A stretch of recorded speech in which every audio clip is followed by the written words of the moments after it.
एक परमात्मा की कृपा के बिना ये सब कुछ नहीं हो सकता। और वो कृपा जब किसी के ऊपर प्राप्त हो जाए ना, फिर चाहे उसके जीवन का अधिकार कैसा भी हो, चाहे जैसा हो, भगवान की कृपा केवल एक साधारण से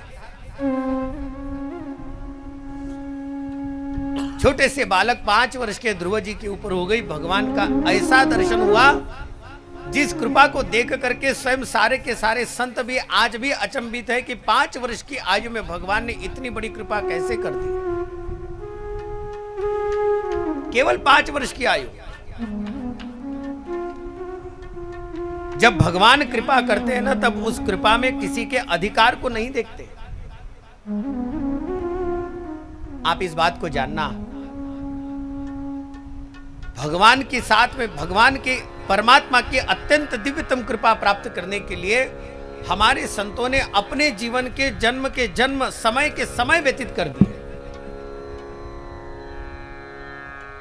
जन्म जन्म मुनि जतन कराई, अंत राम कहीं आवत नहीं। ये सारे संतों का एक प्रकार का अनुभव है, लेकिन बिना कृपा के स्वयं इस प्रकार का अनुभव अपने बिना कृपा के जन्म जा सकते हैं। लेकिन अगर कृपा प्राप्त हो जाए तो एक जन्म में ही स्वयं सारा का सारा कार्य हो सकता है।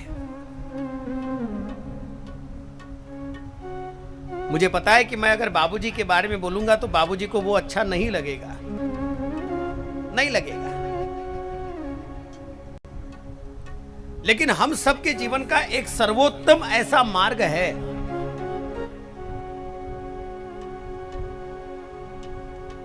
परिवार अपने जीवन को अच्छे से व्यतीत कर रहा है। परिवार का जीवन, अपने समूचे गांधी परिवार का सारा जीवन, उनके साथ में आप सब जितने भी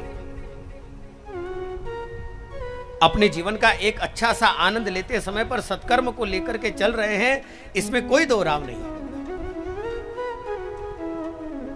लेकिन ये एक बात तो पक्की हो गई जो मुझे आज व्यासपीठ से आप सबके सामने कहनी चाहिए, क्योंकि सनातन धर्म को अगर हम चला रहे हैं और सनातन धर्म का अगर हम लोग अगर दास स्वयं अपने जीवन में अवलंबन करता है तो उसके द्वारा सनातन धर्म में जो लिखा है वो जैसा का तैसा कहना चाहिए, जो है वैसा का वैसा कहना चाहिए, जो है सो। एक बात अवश्य ध्यान में रखना, हमारी धर्म परंपराओं ने कह दिया है, जिसने अपने जीवन में अंतिम समय तक, जिसने अपने जीवन में अंतिम समय तक संत के साथ में चलकर अपने जीवन को व्यतीत किया हो, सदग्रंथों ने जैसा कहा हो वैसे जीवन को अगर जिया हो, और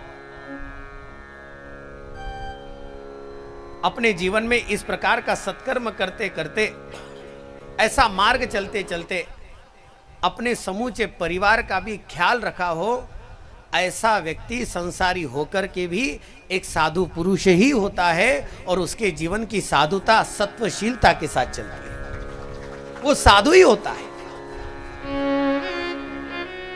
पूजनीय महाराज जी यहां पर है, इसलिए मेरी बात को वो बिल्कुल असत्य नहीं मानेंगे।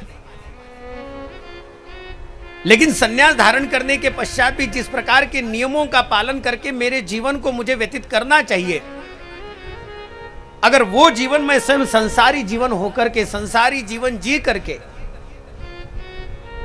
मेरे परिवार का भी और मेरे भगवान के, मेरे पारमार्थिक जीवन का भी अगर मैं समतोल रखता हूं, तो हमारी संत परंपराओं ने उसे साधु कहा है, महात्मा कहा है। स महात्मा इति उच्यते, स महात्मा।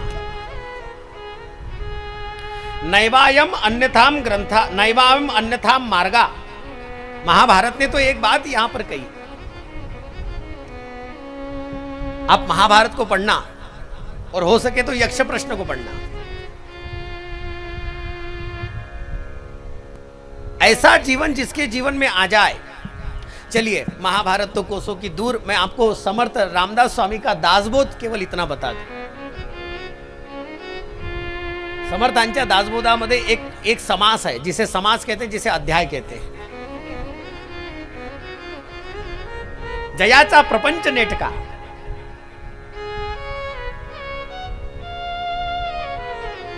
परमार्थपदी विवेका,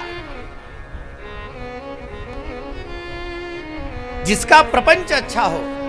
नेटका, नेटका शब्द का अर्थ है अच्छा, योग्य, और जिसके पारमार्थिक जीवन में विवेक हो।